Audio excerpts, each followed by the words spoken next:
welcome to the Black Mass.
Grief is an artist, of powers as various as the instruments upon which he plays his dirges for the dead, evoking from some the sharpest, shrillest notes, from others the low, grave chords that throb recurrent like the slow beating of a distant drum.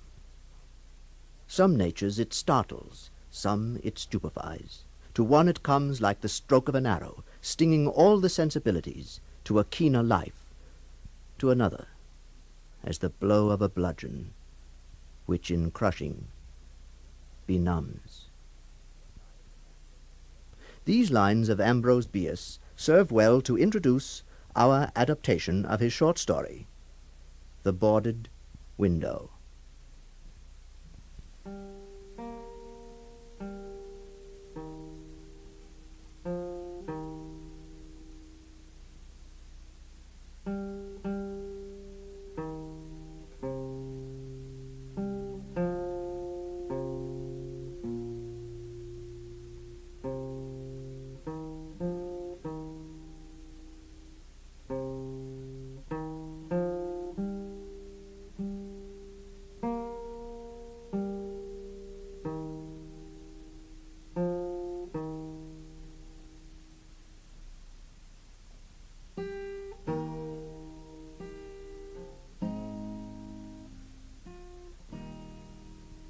Everybody hereabouts knew the spot was haunted. Kids used to run up and throw stones at the cabin and then head out of there. Said they'd heard a rifle shot wing at them, or the ghost of one.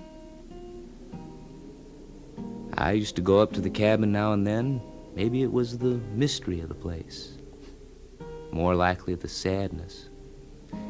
It said something sad about them times. I found out about the rifle shot, just an echo from the canyon if you throw a rock against the cabin. See, you can hear it when I throw.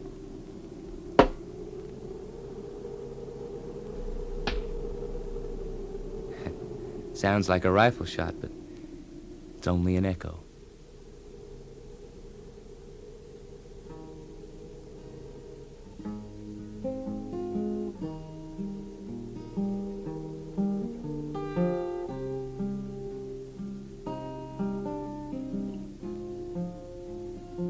The old man's name was said to be Murlock. As much as we know, he was one of the first to arrive out in these parts. His wife died shortly after they got settled. That was so long ago no one can remember anything about her. After that, he just lived on alone in the cabin. And you can still see where he cleared the ground. The trees never grew back. Made what little he needed off skin trading. Looks like he never used his clearing for growing anything. The whole story is just what you see. Cabin, clearing, and the two graves over there. One day they found him in the cabin dead. They couldn't tell for how long exactly, and they buried him alongside the grave of his wife. Well, that's about all there was, except for the window and what I found out. The cabin has a single door and one window boarded up. No one can remember a time when the window wasn't boarded up. Well, that was the mystery. The door is gone and the cabin's empty, except for an old table no good for any use, but the window still keeps something out. I don't know if what I'll tell you explains it. You can judge for yourself.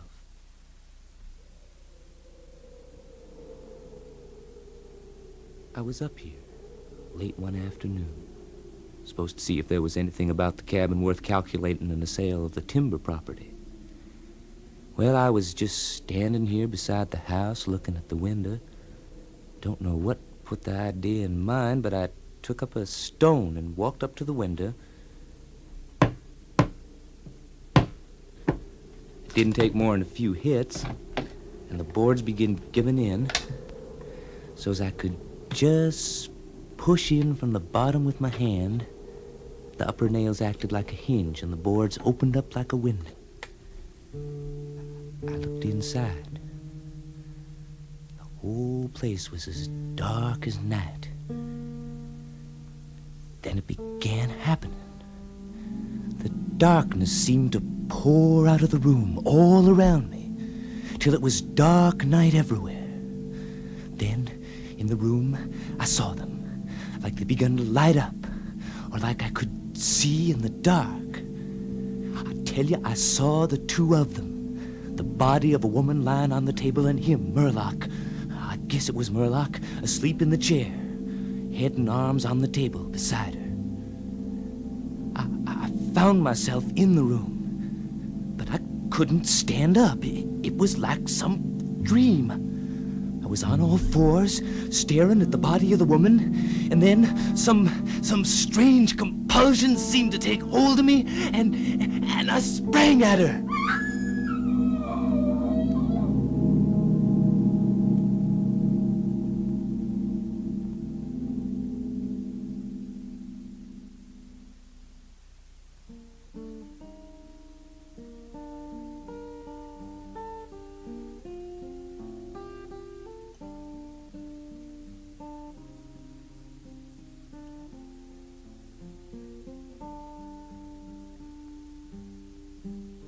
When we settled here, long ago, Janice and me, we had plans to clear the land and farm it. We were one of the first out here, and we had plans. Later we'd go to Cincinnati, maybe, or further west, with the children as they came, seeing new things. That was the spirit then. She had it. She had it strong for a woman. She kept me afire with it. It was a fire between us. No man ever loved that much, I thought. Janice.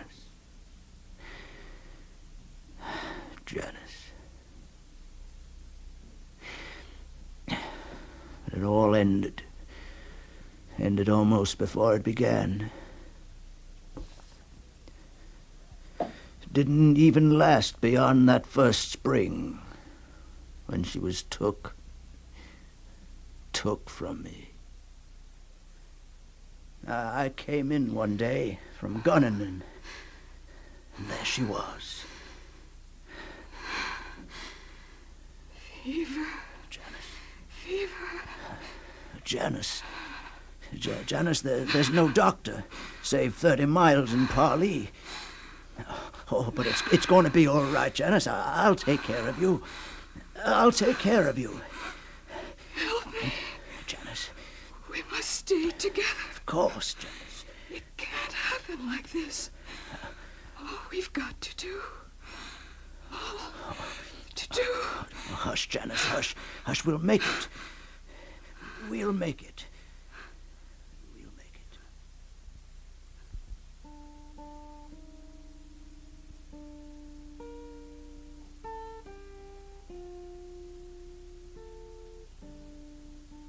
But in 3 days, she was gone. Just gone.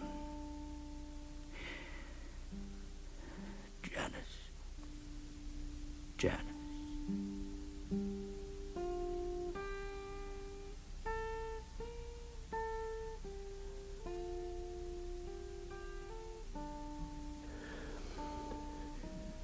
I watched her till morning.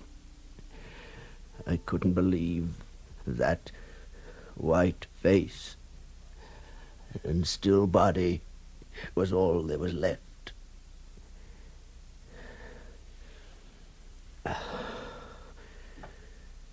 When the day came, seems I looked so long that all my feelings had gone too, gone with her. There was that what had to be done, and far as we were from anywhere, there was none to do it but myself. I hammered the boards into a box big enough.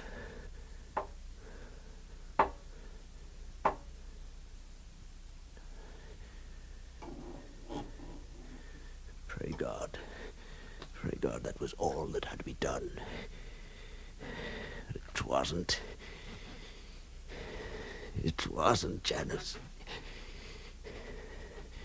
The dead have to be prepared for burial.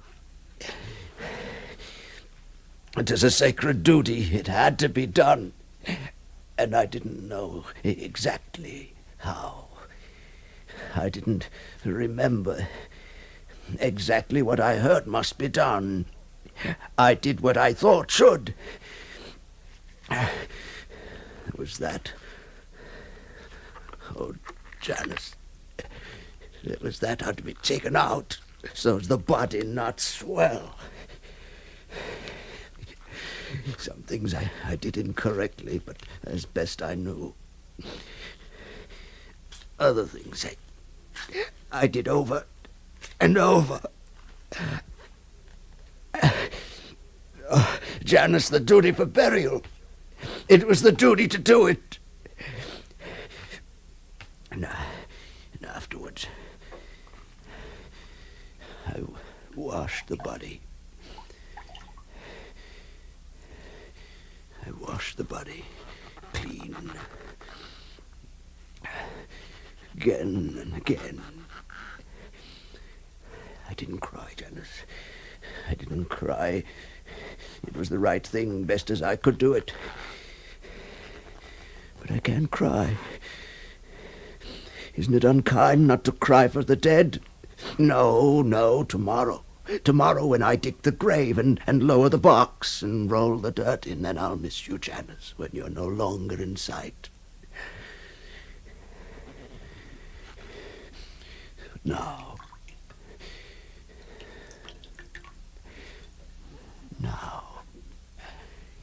it's all right. It must be all right.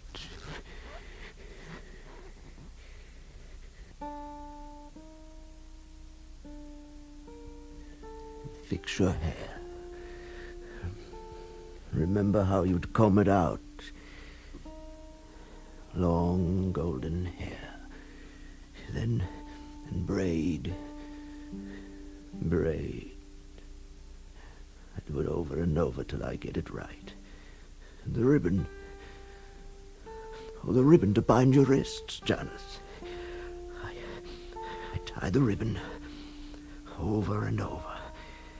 I don't know how many times before the bow is just right. It must look just right. Just right, Janice. I worked almost all night. Then laid the body on the table. All ready for the morning. Still there was no grief. My heart could not contain it all. Nor could I rightly conceive it. I didn't know I was so hard-struck. That would come later. Later, Janice, and never go. I was tired. was tired.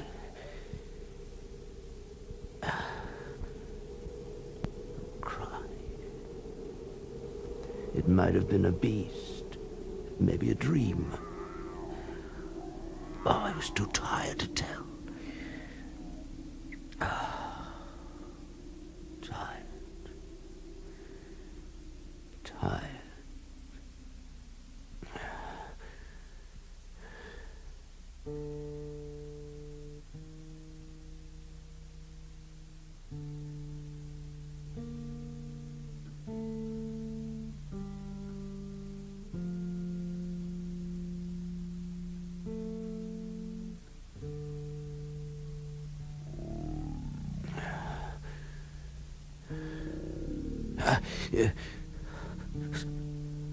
Suddenly something woke me.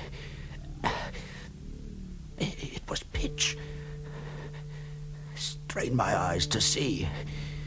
I could see nothing but the dark. There was something in the room. Something alive. Something alive beside me. I felt the table shake, as if Janice. Someone was walking. Janice! Janice! I flung my arms across the table. Janice! Nothing was there. Janice, you can't be alive. You can't be alive after what I did to you. Stop! Stop! Where's the rifle? The flash will light up the room. Stop! Stop! It was a cat, a panther, dragging her to the window, its teeth fixed in her throat. Stop! Stop! Stop!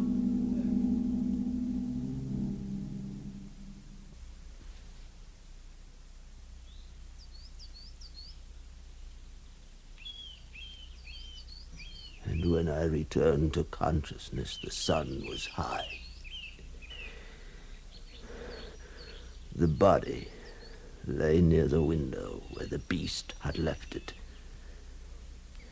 The clothing was deranged, the long hair in disorder, the limbs lay anyhow, from the throat, torn apart, a pool of blood. The ribbon with which I had bound the hands was broken. The hands were tightly clenched.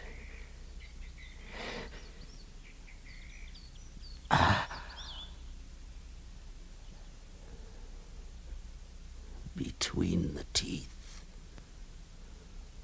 was a fragment of the animal's ear.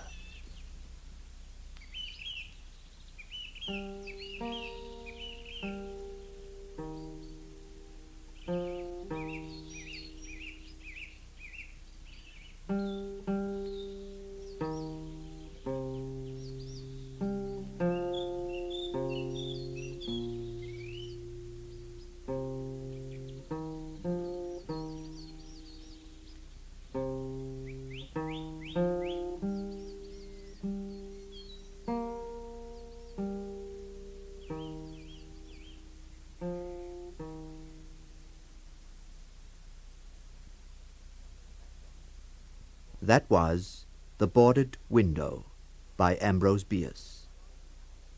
The part of the narrator was played by Ben Jaquepetti. The part of Janice was played by Amanda Folger.